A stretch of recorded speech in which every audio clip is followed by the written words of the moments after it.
Ford's foray into the mid-size crossover segment began in 2006. Since then, it's been almost a decade, and the Blue Oval brand is back with a second generation of the Edge for the 2015 model year that promises better technology, more efficiency, and more powerful engines.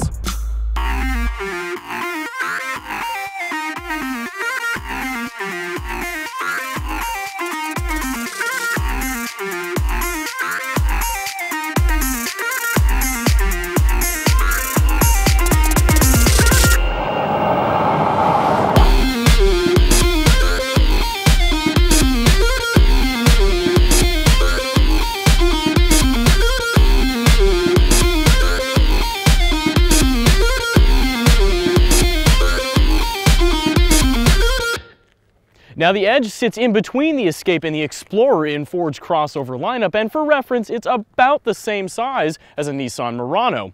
Ford gave it an extra 4 inches this year, courtesy of an increased wheelbase that allows it to have more interior volume. So let's check it out.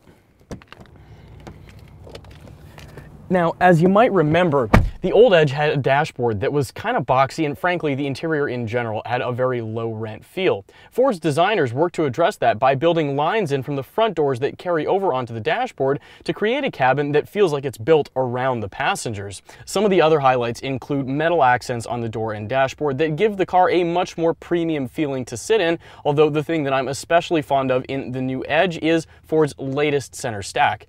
You might be familiar with the Fusion, which used a touch interface. Now, Ford went back to its customers, and the feedback told them that really people weren't in love with having that touch interface. So instead, the Edge gets a new version of its center stack that has physical buttons, which is a huge improvement.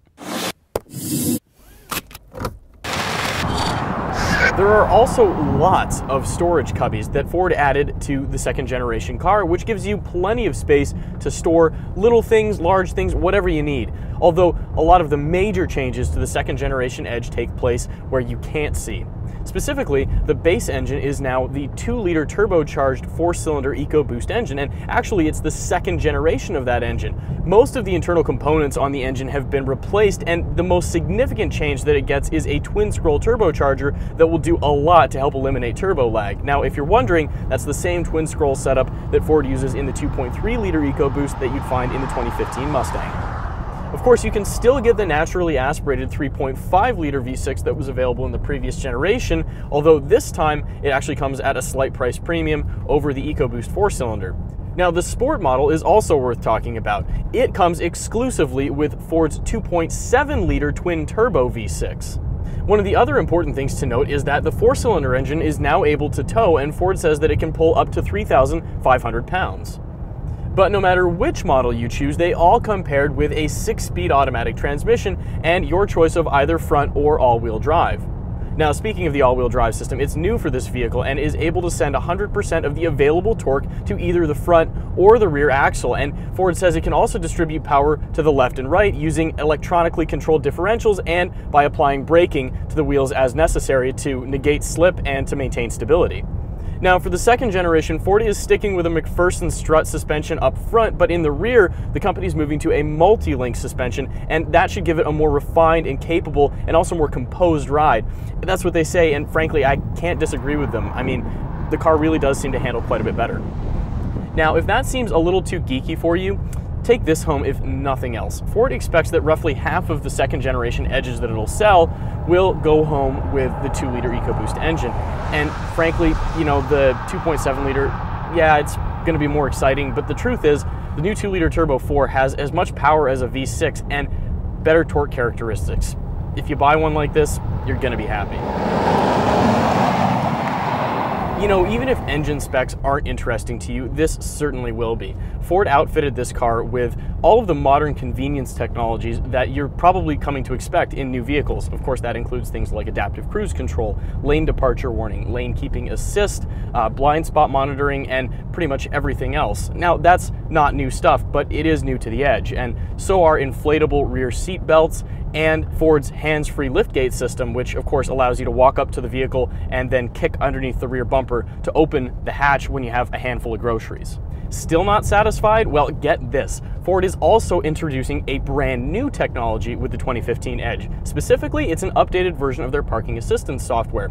Now, you might already know that some Fords can literally park themselves. You push a button and pull up to a parallel parking space and the car does the rest of the work. But now it can pull you out of those spaces, which is particularly convenient because a computer can probably park better than you, and sometimes it's tough to get out of those tight sections. Oh, and also, now it can perpendicularly park you as well, which means it can back in.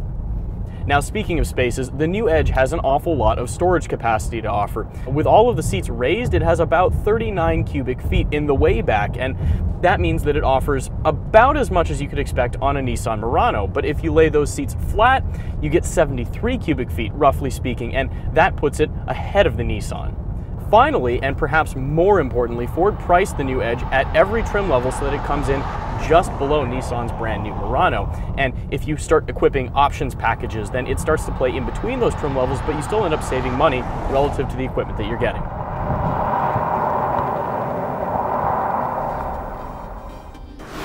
It's more robust, better packaged, and more stylish than the model it replaces. But above all, the 2015 Ford Edge is positioned to continue as a segment leader.